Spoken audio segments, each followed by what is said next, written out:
Subhanahu wa ta'ala. Amin. Ya Rabbal Alamin. Selama saya menyampaikan tausiah, inilah tema yang paling berat. Bukan bagi saya yang menyampaikan, tapi bagi ibu-ibu yang mendengarkannya. Harap siapkan mental. 60 menit insyaallah. Dari jam 9 kurang 10 sampai jam 10 kurang 10. Nanti beberapa pertanyaan akan kita bahas insyaallah. Istri Nabi tidak boleh dinikahi oleh orang lain. Makanya tidak berlaku kutunggu jandamu. Azwajuhu, istrinya itu ummahat Aisyah. Ada ini pengajian mencaci maki Aisyah. Katanya Aisyah masuk dalam neraka jahanam, lalu Aisyah akan dirajam pakai batu sampai mati. Kalau ada nanti bapak ibu mendengar kajian seperti itu, ini menuduh ibu kita berzina. Siapa yang mencaci maki Aisyah? Syiah. Itu salah satu cirinya. Yang pertama, cerita tentang bagaimana Ahlul Bait. Kita semua mencintai Ahlul Bait.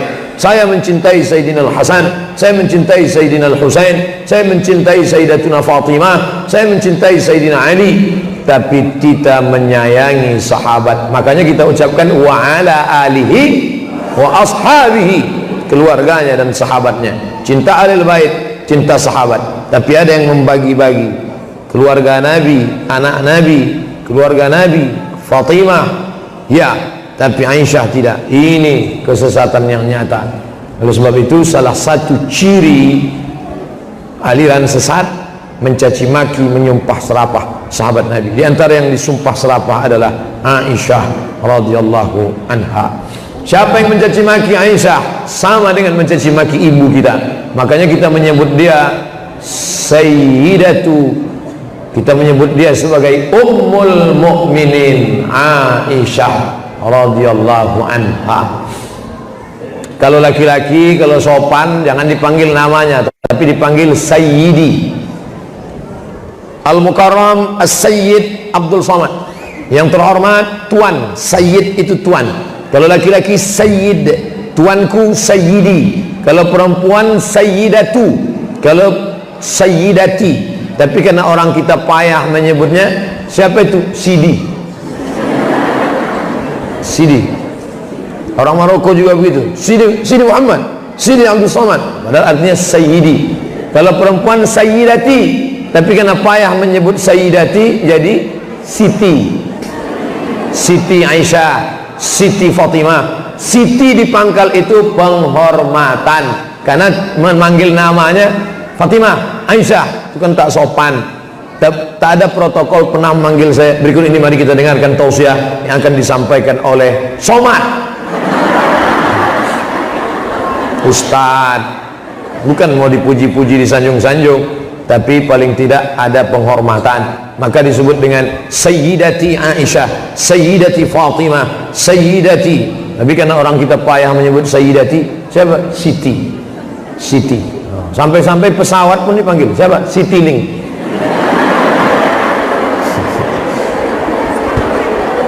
Dah, jadi didudukkan dulu biar supaya kita tahu di mana kedudukan posisinya, bahwa istri Nabi itu adalah ibu kita, bukan kakak kita, bukan adik kita, bukan saingan kita, bukan tetangga kita, tapi ibu kita. Bagaimana kita menghormati ibu kita, begitulah kita menghormati istri Nabi Muhammad sallallahu alaihi wasallam. Nah, bagaimana sifat-sifatnya? Sifat yang pertama, saya termasuk penceramah yang tidak pandai ceramah ngalor ngidul. Ada penceramah semua bisa dia bahas. Saya selalu, kalau ibu bapak perhatikan, coba dengar. 1, 2, 3. Tadi malam berapa?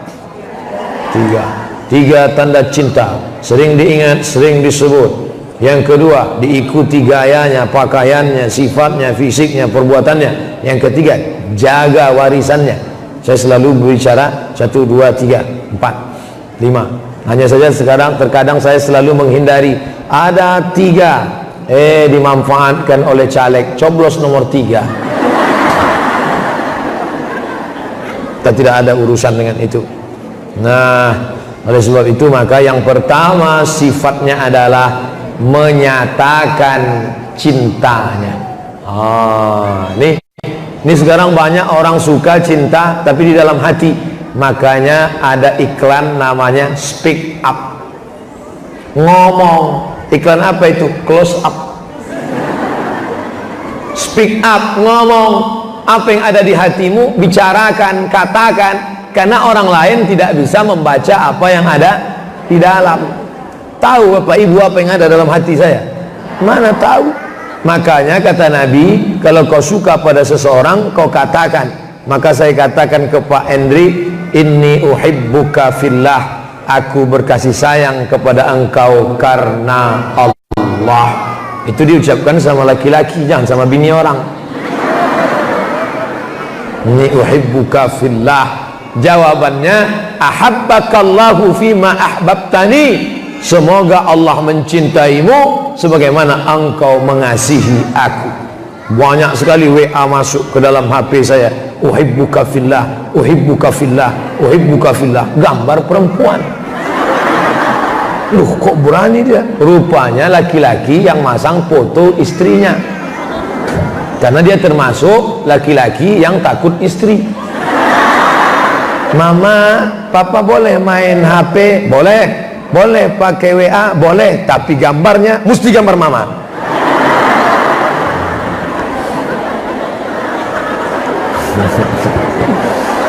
Ibu-ibu yang senyum, Ustadz kok tahu cerita saya ya gitu. Nah, jadi istri Nabi itu dikatakannya kepada Nabi bahwa dia suka. Sekarang itulah yang sedang diiklankan di TV-TV, katakan cintamu.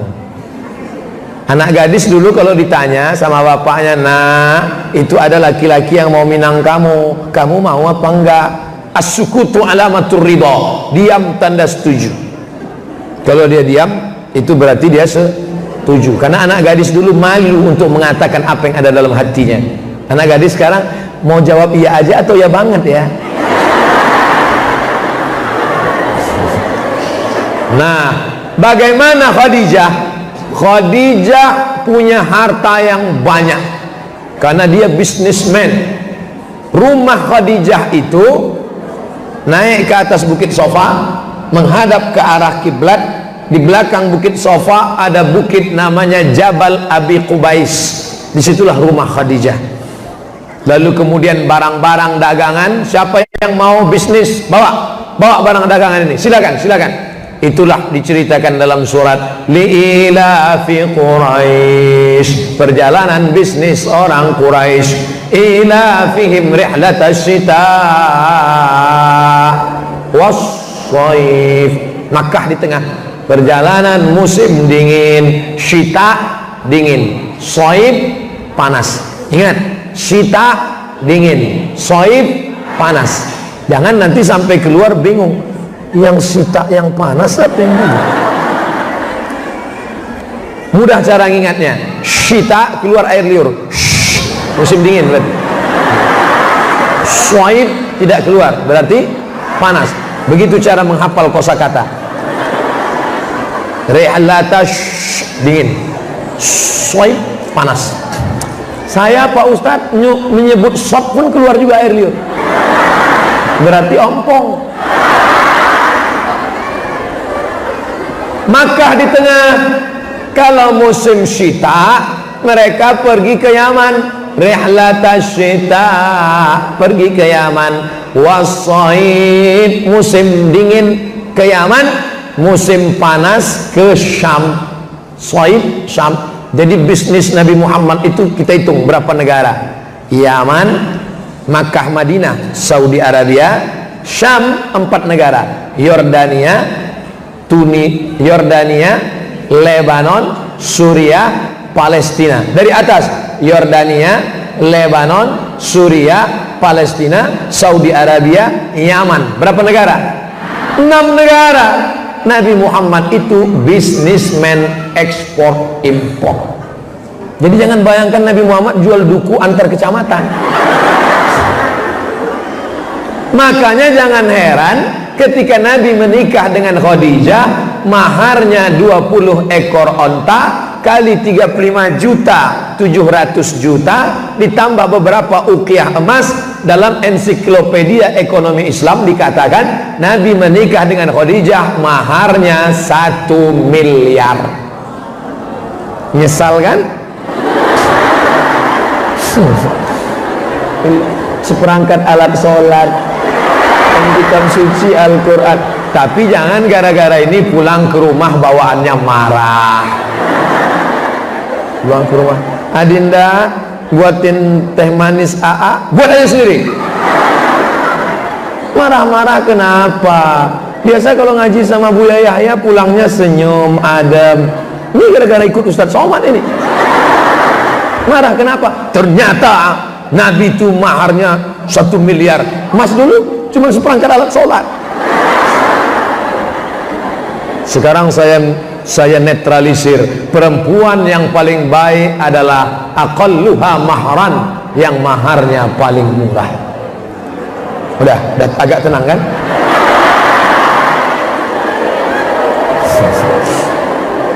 Tapi jangan dibalaskan sakit hati, karena dulu maharnya sedikit lalu dibalaskan sakit hati. Aku dulu maharnya sedikit, cuman seperangkat alat sholat dan kitab suci Al-Quran, maka anakku nanti akan aku minta 1 miliar.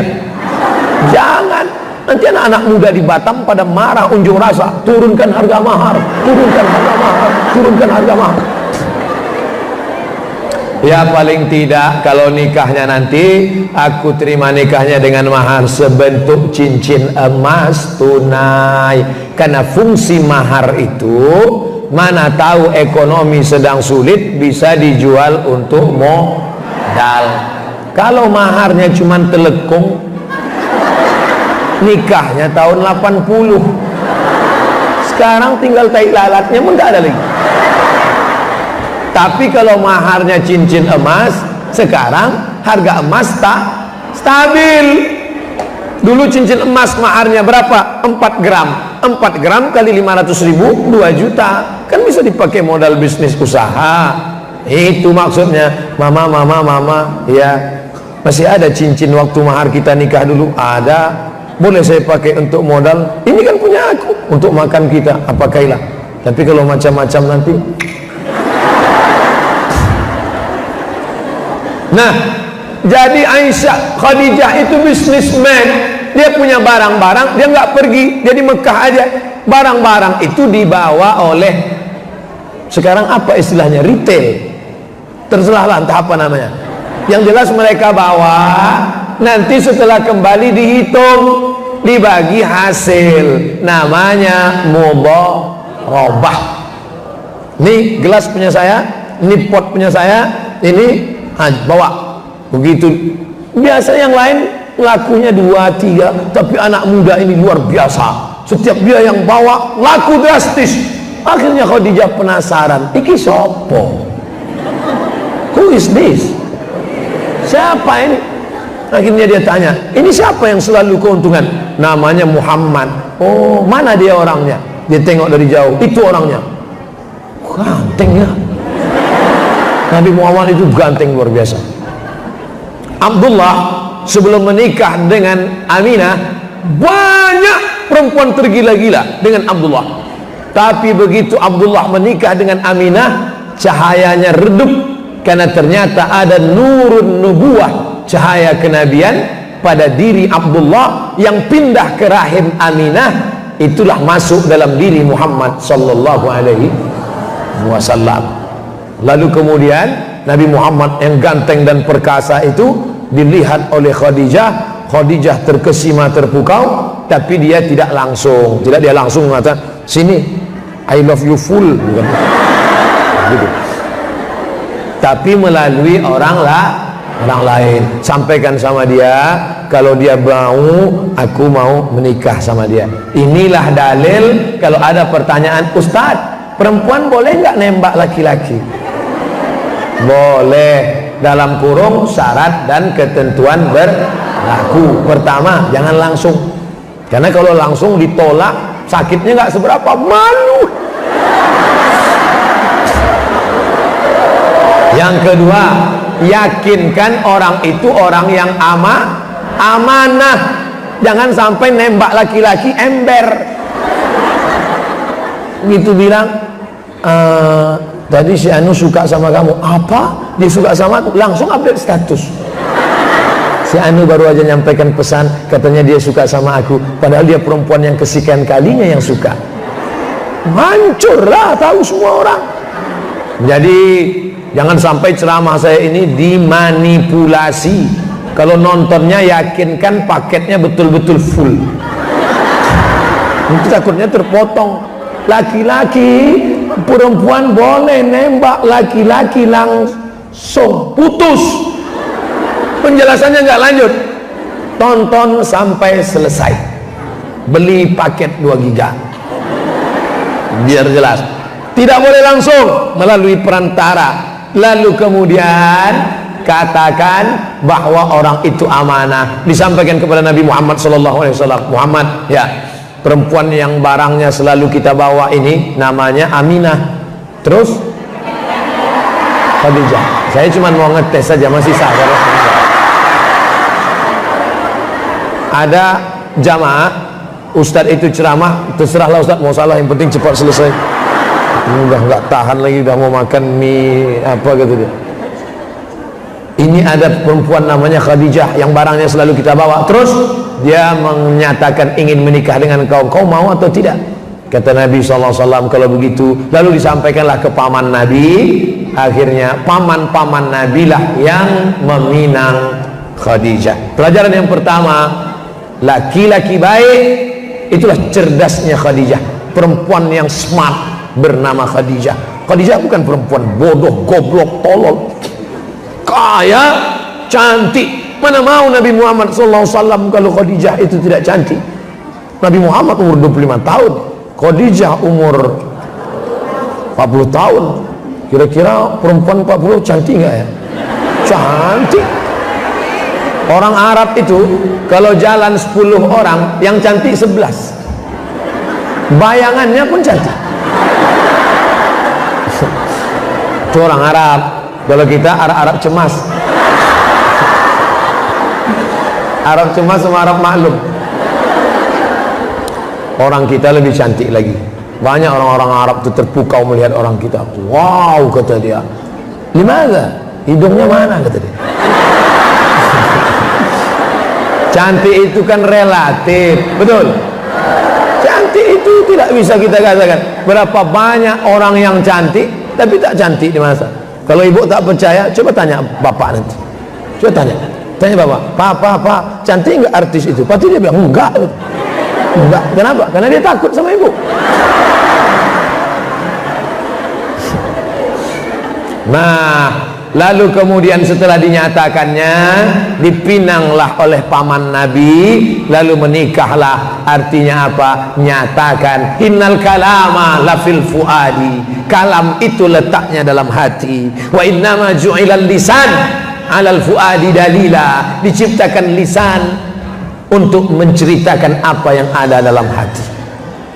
Allah ciptakan hati, semuanya berkata dalam hati. Benci, senang, rindu, marah, dendam, semua dalam. Ala fil jasadi mudghah. Ketahuilah dalam jasad ini ada segumpal. Idza salahat salahal jasadu kulluh. Kalau dia baik, yang lain ikut menjadi baik. Wa idza fasadat fasadal jasadu kulluh. Yang lain marah, yang lain susah, yang lain tak baik, ikut menjadi tak baik. Dia ada di dalam.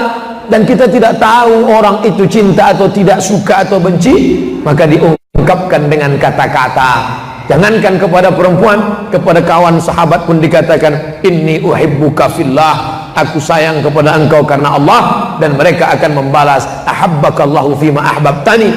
Nabi tahu bahwa Khadijah suka dengan dia karena dinyatakannya. Sekarang setelah 14 abad, 1439 tahun cerita ini berlalu, baru diterapkan orang sekarang. Speak up. Datang perempuan membawa teh manis, ngomong sama suaminya, Mas, kok selama ini nggak ngomong-ngomong, minum ya. Ada apa? Atap kita bocor. Iklan apa itu? Sari wangi. Ngomong. Sekarang banyak perempuan tidak mau ngomong, diekspresikan dengan mulut. akhir bulan ngomong dengan mulut. Kalau tak suka bilang tak suka, supaya orang tak menduga-duga kau tak sukanya di mana, supaya orang kata-kata. Ini yang disebut dengan klarifikasi, diambil dari clear, C-L-E-A-R, clear. Apa itu clear? Sampo Pak Ustaz. Clear itu artinya jelas, jelas. Saya tadi ngomong jam 9 kurang 10, sekarang jam 9 lewat 10. Selama 20 menit ini ngomong saya jelas nggak? Itu semua ada di sini. Semua kata-kata yang mau saya sampaikan tadi di sini. Tapi kadang tidak semuanya bisa keluar jelas sampai ke sini. Pernah tak mendengar orang ngomong kita nggak paham? Pernah, saya pernah seminar di hotel. Kawan saya nanya, mat, ya. 2,5 jam dia ngomong, kau paham nggak apa yang dia omongkan? Tidak, saya bilang. Kenapa kau ngangguk? Ngangguk aja apa salahnya? Yang ngomong profesor, acara seminar internasional, profesor dari luar negeri. Kau paham? Enggak, saya bilang. Kenapa kita nggak paham? Dia profesor itulah maka kita tak paham. Kalau kita paham, dia LCMA. Bagaimana orang, Ustaz Somad, saya senang ceramah Ustaz, jelas dan saya tak bingung, bahasanya sederhana. Itu karena saya LCMA. Kalau saya profesor, pasti kamu tak paham. Itu maka saya nggak kuliah lagi. Nah, ibu, jangan sampai bapak itu menduga-duga. Begitu juga dengan kalian anak gadis, jangan PHP. Jangan kasih orang harapan. Kalau iya katakan iya, kalau tidak katakan tidak. Jangan sampai orang jahit baju untuk minang kita, padahal kita tak bersedia. Makanya jangan berikan harapan senyuman. Nampak dia datang sekali, datang dia ke rumah sekali, datang dia 2 kali, itu bapaknya harus ngomong, Dek, kamu datang ke rumah ini mau apa? Kalau sekedar mau silaturahim, ahlan wa sahlan, welcome, marhaban. Tapi kalau ada maksud ke anak kami, terus terang anak kami itu tidak berminat kepada engkau. Tapi saya mau Pak, kamu mau, dia mau juga. Cuman masalahnya dia mau muntah. Harus jelas. Jangan diberi orang harapan, karena puncak daripada harapan adalah kekecewaan. Jangan terlalu banyak harapan, karena terlalu tinggi harapan ketika tidak terpenuhi akan menjadi kekecewaan. Dan kalau sudah kecewa, orang menjadi marah. Terlalu berharap orang ini mau jadi wakil presiden.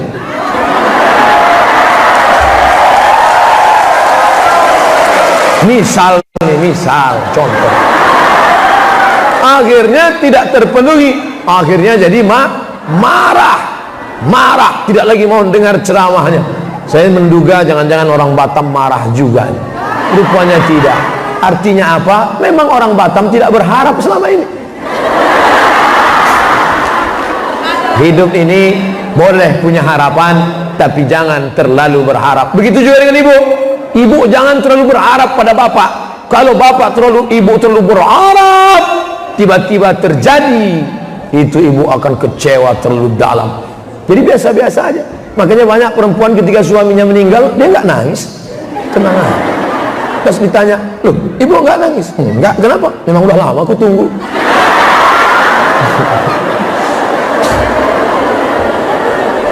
Katakan cinta, katakan suka. Malu saya Pak Ustadz dalam hati. Ini baik bagi orang yang amanah. Tapi kemudian bahwa begitu juga dengan laki-laki, begitu juga halnya dengan perempuan, dan itu yang dilakukan. Ada yang lebih ekstrim lagi. Zaman Nabi itu luar biasa. Ketika Nabi sedang menyampaikan tazkirah, tausiah, berdiri dia. Seorang perempuan tegak berdiri. Bayangkan sedang menyampaikan tausiah, ada perempuan yang berdiri. Apa kata dia kepada Nabi? Inni wahabtu laka nafsi. Inni wahabtu laka nafsi. I give myself for you. Berani sekali dia. Aku berikan diriku untukmu. Nabi no comment. Nabi terus begitu, dia tetap berdiri. Karena Nabi tidak ada komen, berdiri seorang laki-laki. Apa kata dia? Ya Rasulullah, kalau engkau enggak mau sama dia, untuk aku aja lah. Kata Nabi, serius ente mau sama dia? Iya. Iltamis walau khataman min hadidin. Pulang ke rumah cari cincin besi untuk mahar. Pulang ke rumah dia cari-cari, enggak ada. Ini orang miskin nekat. Enggak ada ya Rasulullah. Cincin besi pun enggak ada. Enggak ada. Cari lagi. Pulang ke rumah cari dapat satu kain. Ada satu kain ya Rasulullah. Untuk mahar, ya. Kainmu berapa? Satu. Nanti kalau kau pakai kain, bini kau pakai apa? Akhirnya dia, perempuan itu tetap tegak berdiri. Dia pun juga, akhirnya dia malu, dia pulang. Pas dia mau pulang, dipanggil Nabi. Ta'al, come here, kenes dulu. Sini sekejap. Dia pun datang. Ada apa ya Rasulullah? Hal ma'aka minal Quran? Apakah kau ada hafal Al-Quran? Dia menjawab, suratu kada wa suratu kada wa suratu kada. Saya hafal surat ini, surat ini, surat ini, surat ini. Lalu dinikahkan Nabi di majelis itu. Zawwajtukaha, aku nikahkan engkau dengan perempuan yang berdiri itu, bima ma'aka minal Quran, dengan mahar mengajarkan Al-Quran. Nah sekarang siapa yang mau berdiri? Bukan untuk saya, mau saya nikahkan sama yang hafal-hafal Quran. Masya Allah. Tidak sekarang, mereka kan masih ngulang hafalan. Ibu-ibu kalau mau mencari menantu jangan jauh-jauh, nih hafal Quran. Ustadz cuma ngomong aja. Kalau Ustadz memang betul mau, anak Ustadz lah nikahkan. Anak saya semata wayang, namanya Mizyan Hazik Abdillah, laki-laki. Andai anak saya perempuan, demi Allah saya pilih salah satu nih, saya nikahkan sama anak saya. Tidak ada gunanya punya menantu pejabat, duit banyak, tak sholat, tapi mereka hafal Quran. Allahu Akbar. Dunia kau kejar, akhirat belum tentu dapat. Mencari dunia harus yang S2, harus yang PNS, harus yang pejabat, harus yang kaya. Dunia kau kejar, akhirat belum tentu dapat. Tapi kalau akhirat kau kejar, dunia bersimpuh di tapak kakimu. Sudah banyak contoh kasus. Akhirat kau kejar, dunia bersimpuh di tapak kakimu. Guru saya, guru ngaji saya, menikah dengan anak gadis cantik. Maharnya tidak diminta apa-apa oleh bapak mertuanya, dimintanya mengajarkan anakku Al-Quran. Malang tak dapat ditolak, untung tak dapat diraih, kuasa di tangan Allah, ditakdirkan Allah juara tahfiz Quran 30 juz di Makkah Al-Mukarramah, dipanggil oleh sultan, diberikan jabatan, diberikan rumah dinas, diberikan mobil dinas, hidup bahagia. Yang lama-lama dulu menyesal. Oleh sebab itu maka yang memberi rezeki siapa? Allah. Yang dihafalnya ini kitab siapa? Allah sayang sama dia, diberikan dari jalan yang tak diberikan. Rezeki tak berpintu. Wa yarzuqu man yasha. Allah memberikan rezeki bi ghairi hisab, tidak berpintu. Jangan sepelekan, jangan berharap pada yang ada, jangan putus harap pada yang tidak ada. Jangan terlalu berharap pada yang ada. Kau nikahkan anakmu karena dia, kenapa? Karena dia kaya, karena duitnya banyak, karena bapaknya pejabat. Nikahkan, 2 bulan setelah itu habis semua. Dia apa? Diambil KPK. Miskin kan? Oleh sebab itu maka Allah yang punya kuasa. Kalau Allah mau mengangkat derajat orang dari bawah, diangkatnya setinggi-tingginya. Wa yarzuqu man yasha, innama amruhu idza arada syai'an ayaqula lahu kun.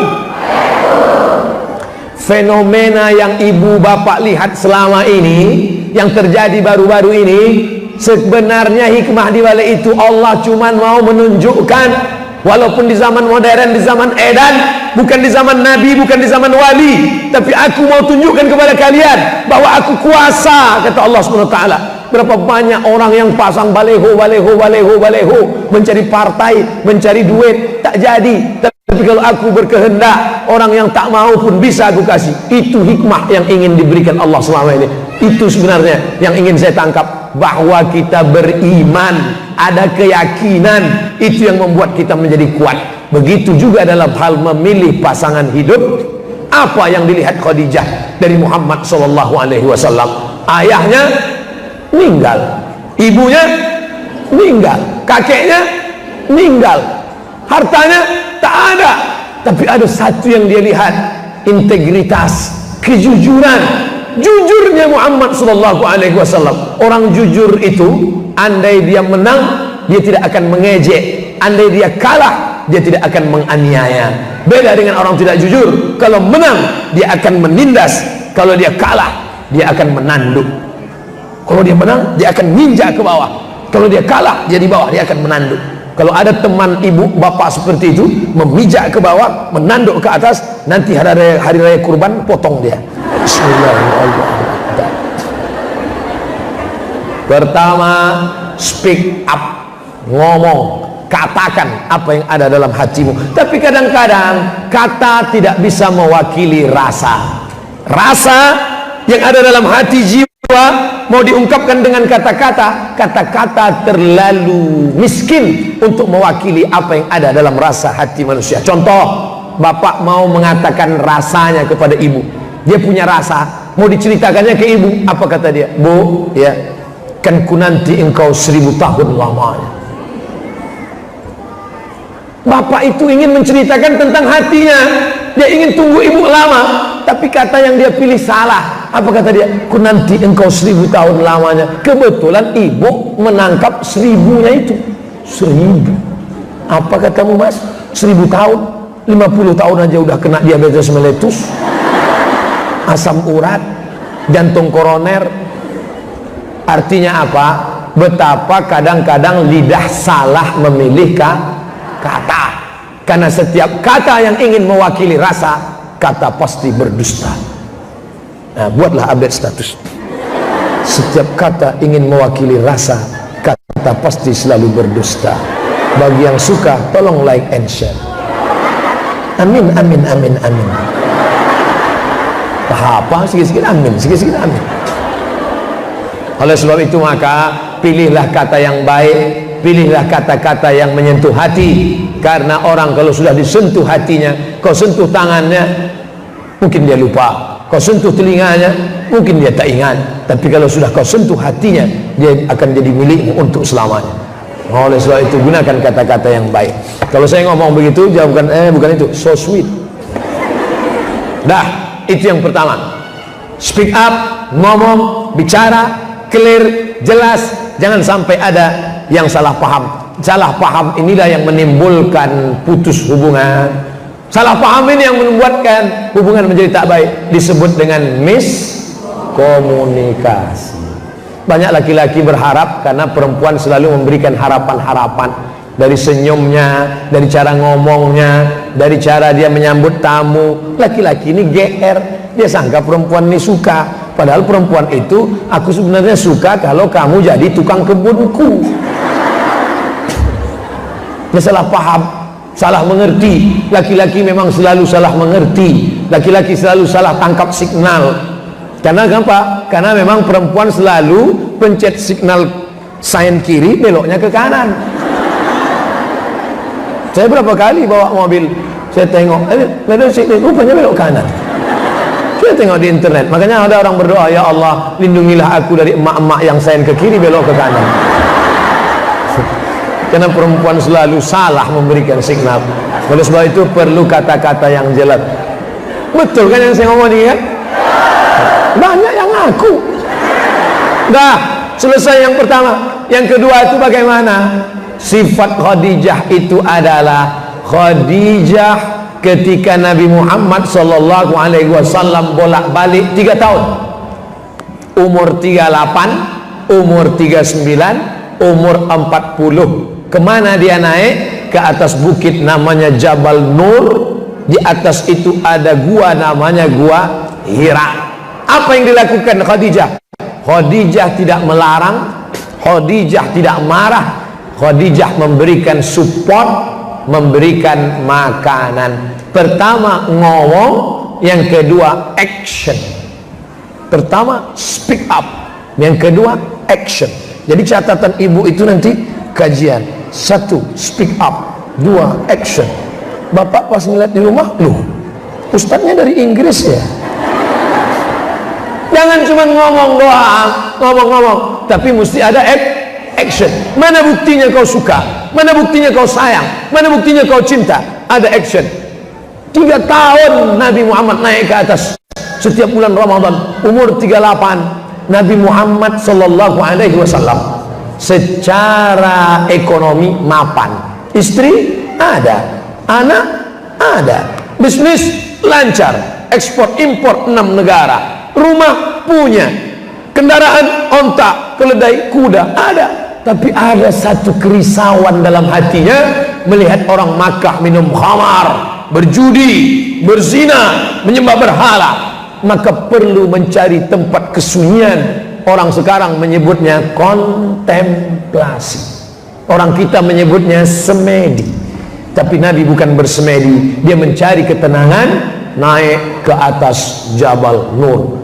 Dan Khadijah naik ke atas membawakan makanan itu. Ibu kalau mau tahu rasanya, pergilah umroh nanti, bawa lontong sayur ke atas. Ustadz pernah naik ke atas? Ya, naik sekali rasanya cukup lah udah.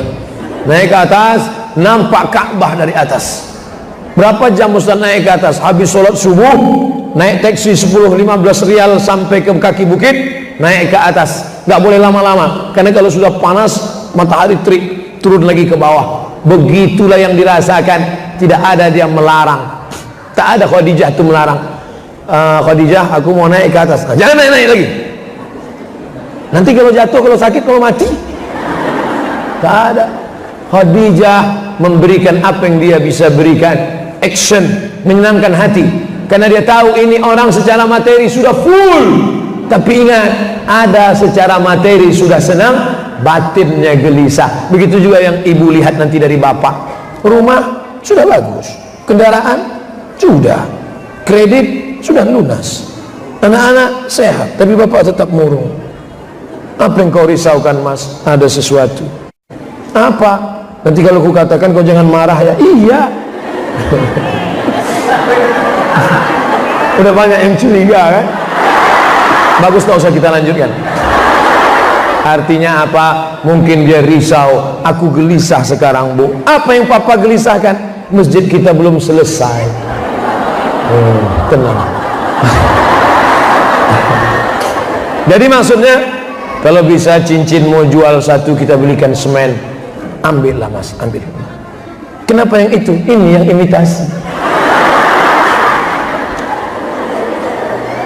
Ada kegelisahan dalam hati.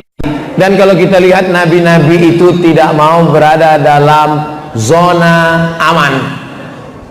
Nabi Adam alaihissalam, Nabi Ibrahim alaihissalam, Nabi Ishak alaihissalam, Nabi Musa alaihissalam, Nabi Musa alaihissalam, dia sudah berada di zona aman. Tinggalnya di mana? Istana Fir'aun. Tahu sendiri gimana hebatnya istana Fir'aun. Megah, mewah, sampai sekarang menjadi 7 keajaiban dunia. Tapi ada rasa gelisah di dalam. Kenapa? Ada Bani Israel yang tertindas. Siapa yang menindasnya? Fir'aun. Dia mesti melawan itu. Jadi ibu nanti akan menghadapi bapak pada titik-titik tertentu. Dia menghadapi kegelisahan dalam hati. Aku ingin menyekolahkan anak yatim. Tanpa gelisahnya apa? Anak kita kan sudah ada. Anak kita ada, tapi ada anak yatim di belakang yang tidak sekolah. Aku mau bantu dia. Bantulah pak, tapi ibunya mau aku bantu juga. Jangan. Papa belikan baju, papa belikan beras, biar mama yang ngantar. Gitu. Yang beli berasnya, yang beli bajunya bapak, yang ngantarnya ibu. Jangan bapak tuh ngantar. Nanti kalau bapak tuh ngantar, mak anak yatim tuh cantik pula, hancur dunia persilatan. Khadijah melihat Nabi Muhammad SAW dalam kegelisahan karena melihat umat yang kacau balau. Keluarganya mapan, ekonominya bagus, tapi ini ada kegelisahan. Dia support, dia berikan motivasi, lanjutkan. Akhirnya 3 tahun bulan Ramadan tidak ada wahyu. Umur 39 juga tidak ada. Umur 40 dari mana makannya? Dari mana itu semua?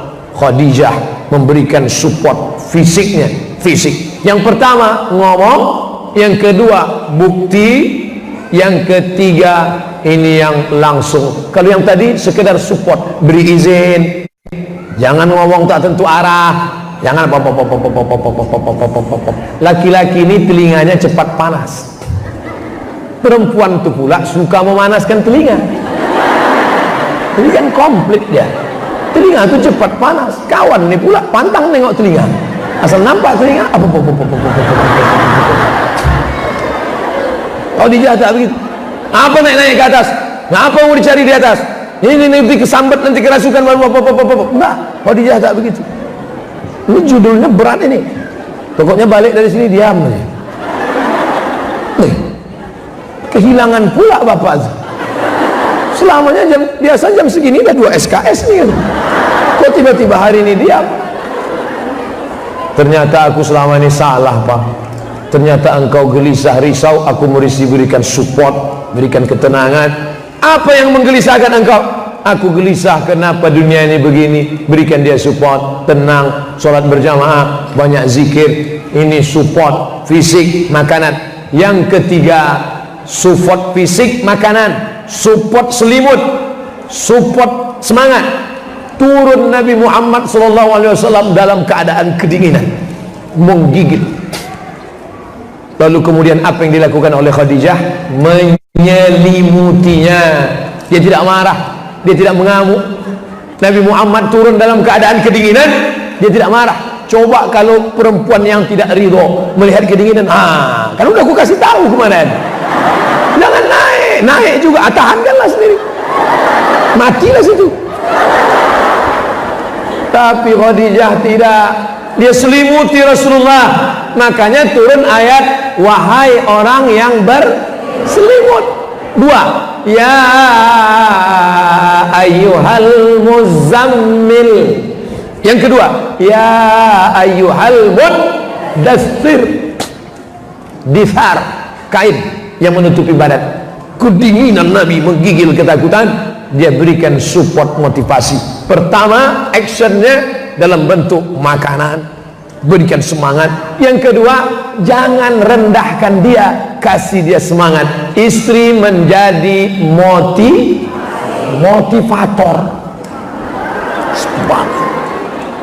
Tak ada gunanya mengundang motivator dari Jakarta.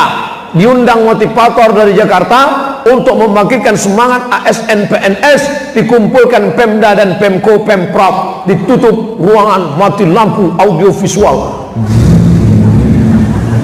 Semangat, semangat, semangat. Begitu selesai acara, letong.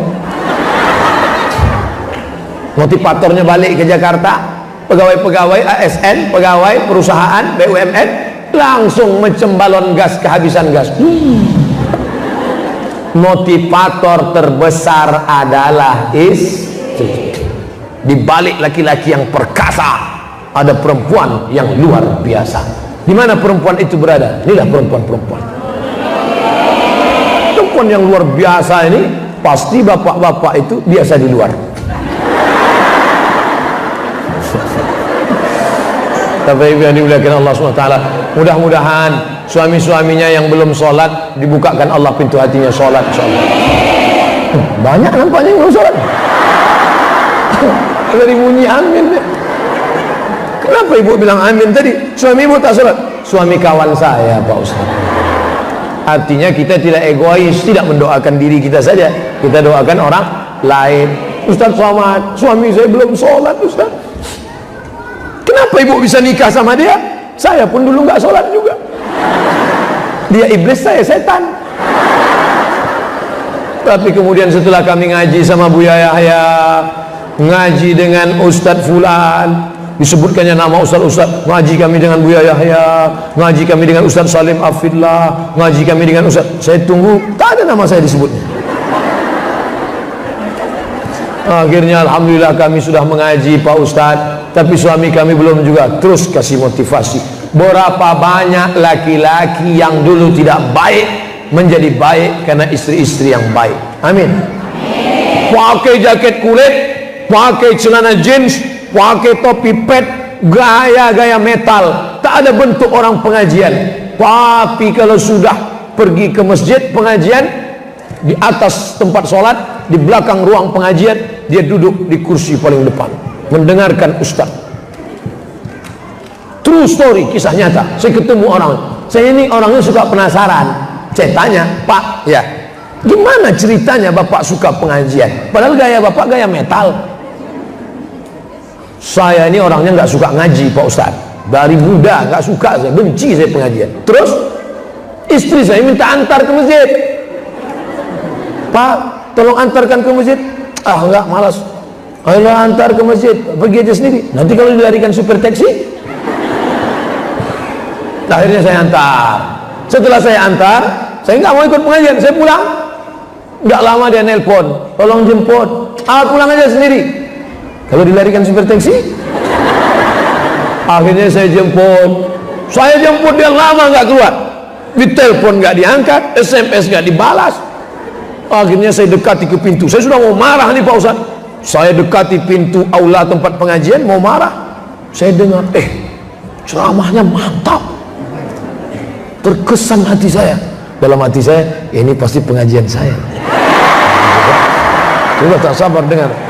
Karena dia lama ceritanya, saya tanya, ustadznya siapa? Dr. Mustafa Umar. Oh, bukan saya ini. Dr. Mustafa Umar. Nama kajiannya Tafsir Al-Ma'rifah di Pekanbaru Riau. Kajian tafsir ini dari awal sekarang sudah hampir setengah Al-Quran. Pengajian di bawah Masjid Agung An-Nur, Pekanbaru Riau. Ramai tiap malam, seminggu 4 malam. Ibu bapak ini berdiri. Malam pertama saya dengar, tapi saya malu masuk ke dalam. Akhirnya istri pulang. Besok malam saya jemput dia lagi.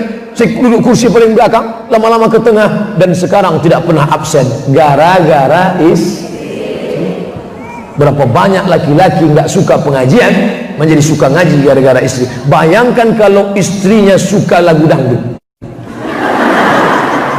Saya sebetulnya nggak suka nyanyi ini Pak Ustaz, tapi karena nengok istri saya tiap hari kayak racun kucing garong, cinta satu malam, kabi-kaci kabigam, hangatnya selimut tetangga, hafal pula Ustaz tuh judul-judulnya.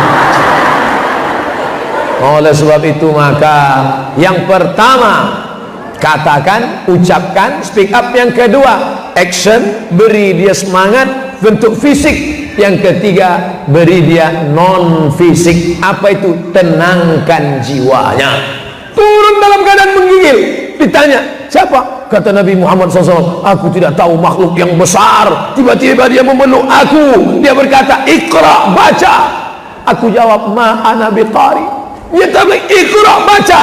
Aku jawab, ma'ana biqari, aku tak bisa baca. Dia paksa lagi, Iqra, baca. Aku jawab, aku tak bisa baca. Akhirnya dia berkata, Iqra bismi rabbikal ladzi khalaq, khalaqal insana min 'alaq, Iqra wa rabbukal akramul ladzi 'allama bil qalam, 'allamal insana ma lam ya'lam.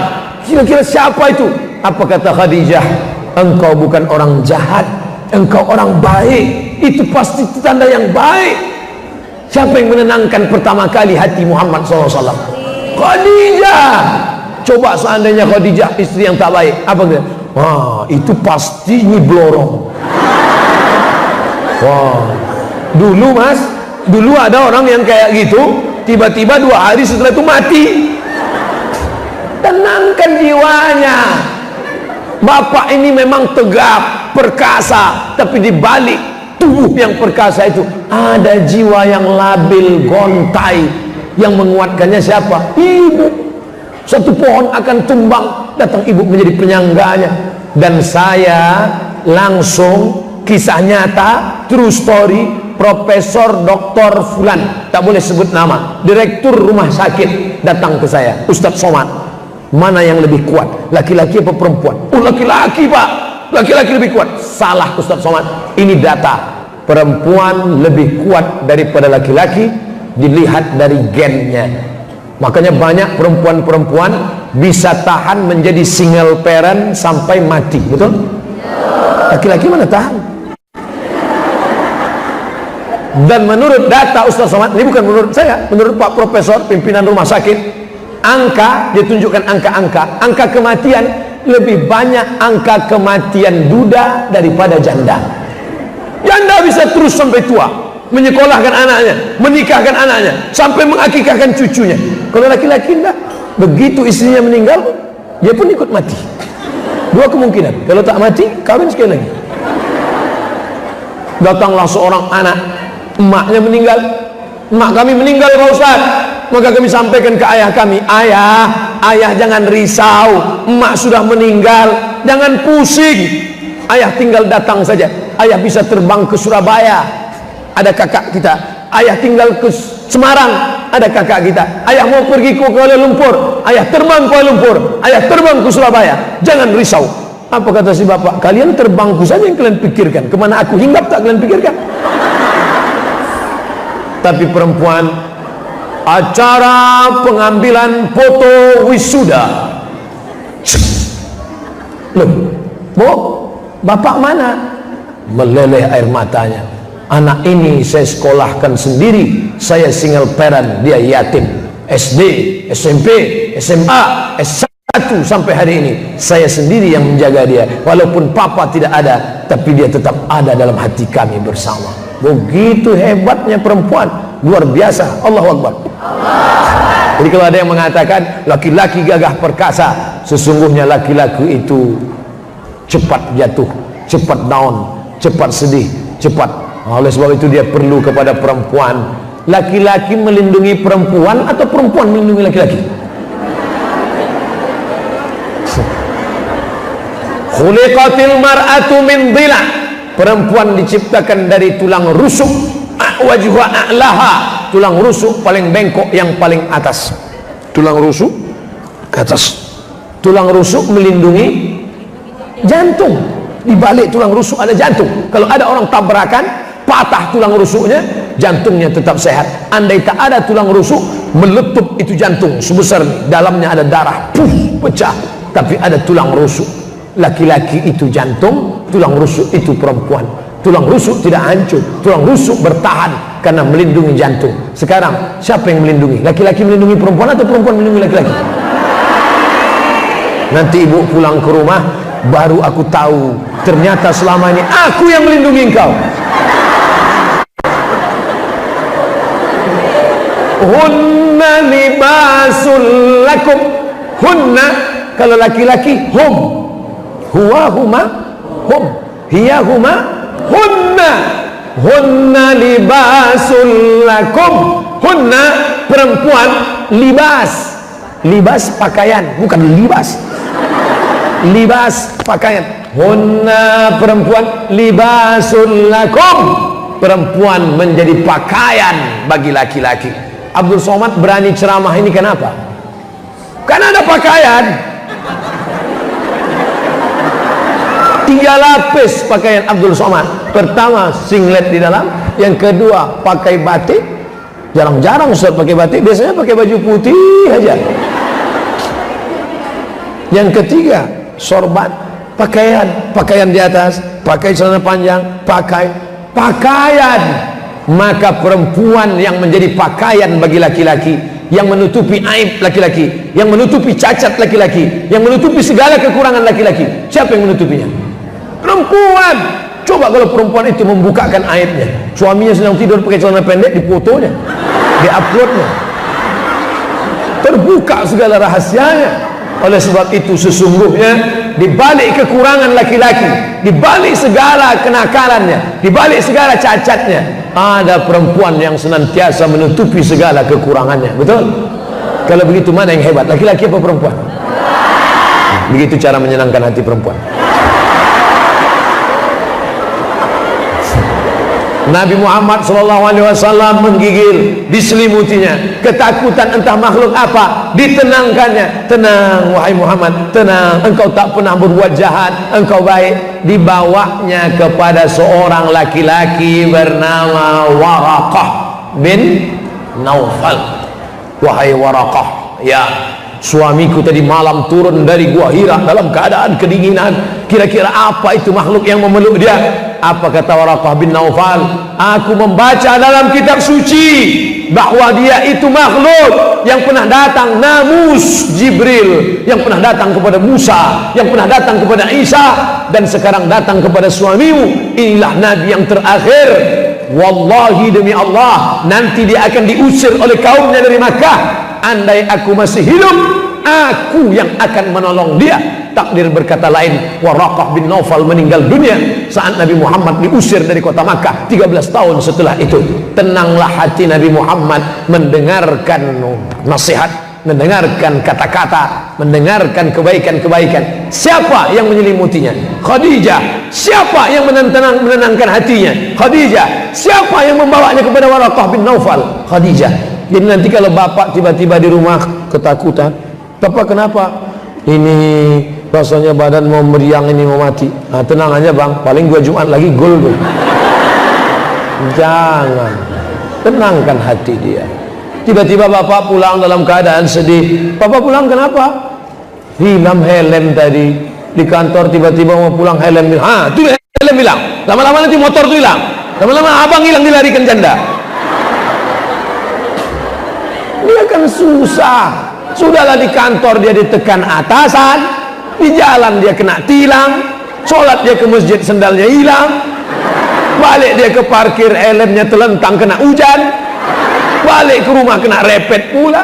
Di mana lagi kutemukan ketenangan? Akhirnya dia masuk ke kamar mandi, mau bunuh diri, diminumnya Superpel. Tak pula mati. Seminggu buih-buih.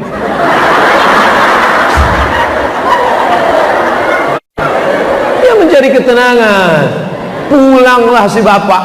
Dari pagi sampai petang hujan lebat, tak turun panas. Hujan terus. Pulang jam 6 sore, es krim tak laku. Apa kata istrinya? Tenang pak, kita makan bersama-sama. Allah akan ganti rezeki esok hari. Tenang dia. Coba kalau disesalinya, itulah udah tahu hujan, jual es krim juga. Hari ini kenapa? Sudahlah tak laku. Dia pula disesali. Mau kemana lagi dia? Hanya dia pergi ke jembatan Barelang. Maksudnya tukar profesi dari es krim menjadi tukang foto. Ini ibu suuzon aja mau coba bunuh diri. Nah, selanjutnya yang keempat, apa dia? Istri Nabi Muhammad sallallahu alaihi wasallam itu orangnya smart. Apa itu smart? Smart, cerdas. Pertama, speak up, ngomong. Yang kedua, berikan action dalam bentuk fisik, dalam bentuk support makanan. Yang ketiga, tenangkan, ketenangan non fisik. Yang keempat, cerdas. Sekarang HP-nya cerdas. Apa nama HP-nya? Smartphone. HP-nya cerdas, orangnya goblok. Istri Nabi itu cerdas. Di mana letak kecerdasannya? Cerdasnya Aisyah radhiyallahu anha. Ambil setengah agamamu dari Humairah. Kalau kalian mau mengambil agama ini, ambil penjelasannya. 7 sahabat Nabi yang paling banyak hafal hadis, salah satunya adalah Aisyah. Sekarang alhamdulillah anak-anak kita yang laki-laki sudah hafal Quran, tapi kita ingin anak-anak perempuan kita juga cerdas. Mudah-mudahan anak-anak ibu yang perempuan hafal Quran insyaallah.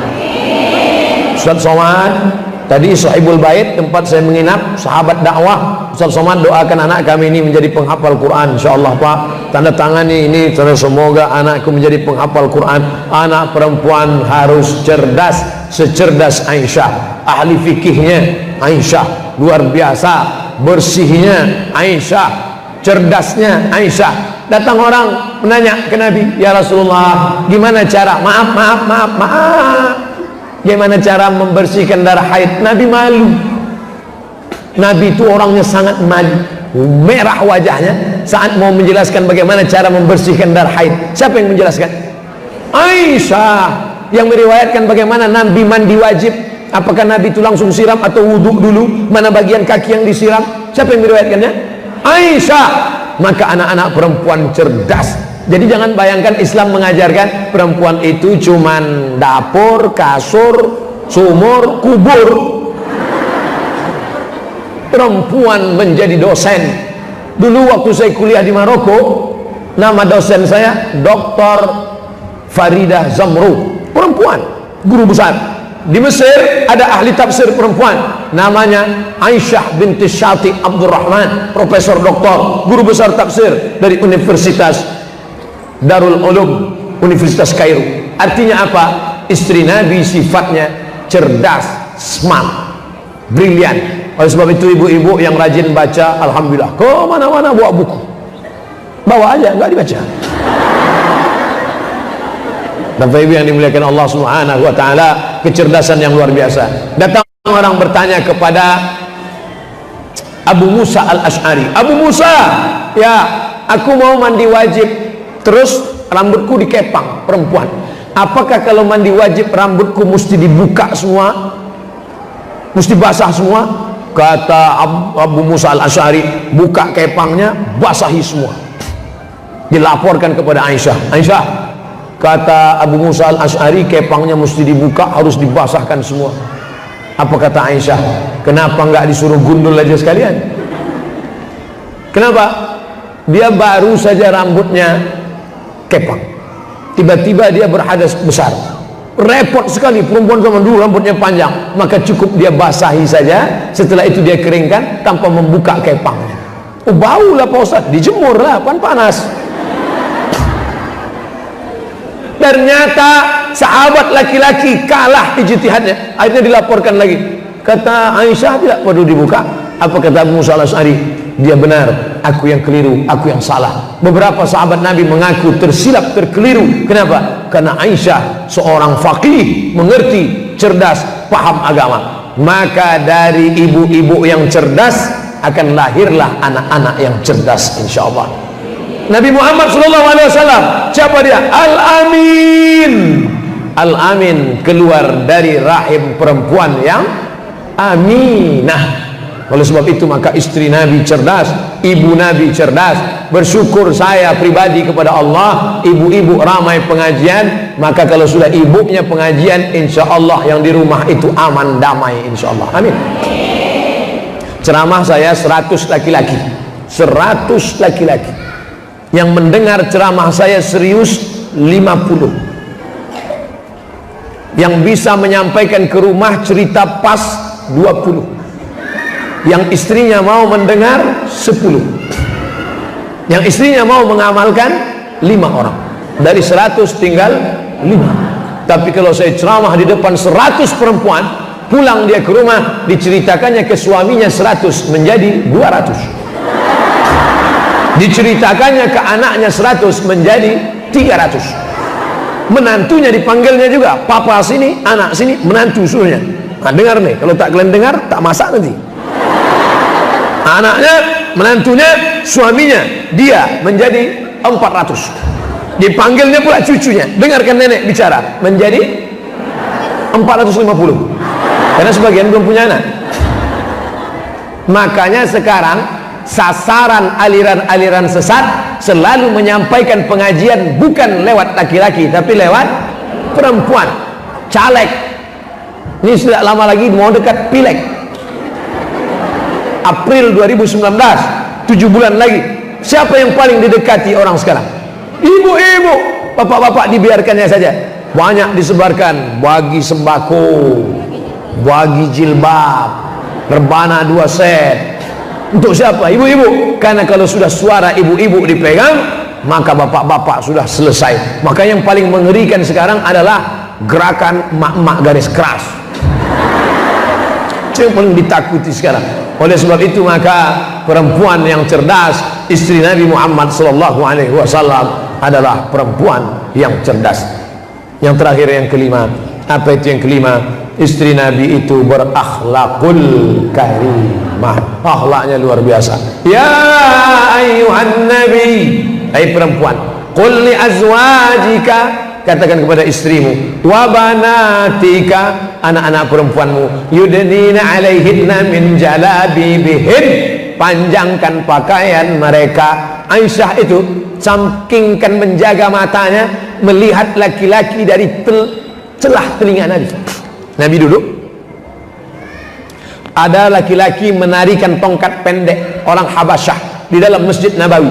Aisyah hanya berani menonton dari celah telinga Nabi SAW, melihat dari jauh, tak berani dia, bukan dia Perempuan sekarang dia nonton, lakinya pula panggil, sini mas, sini.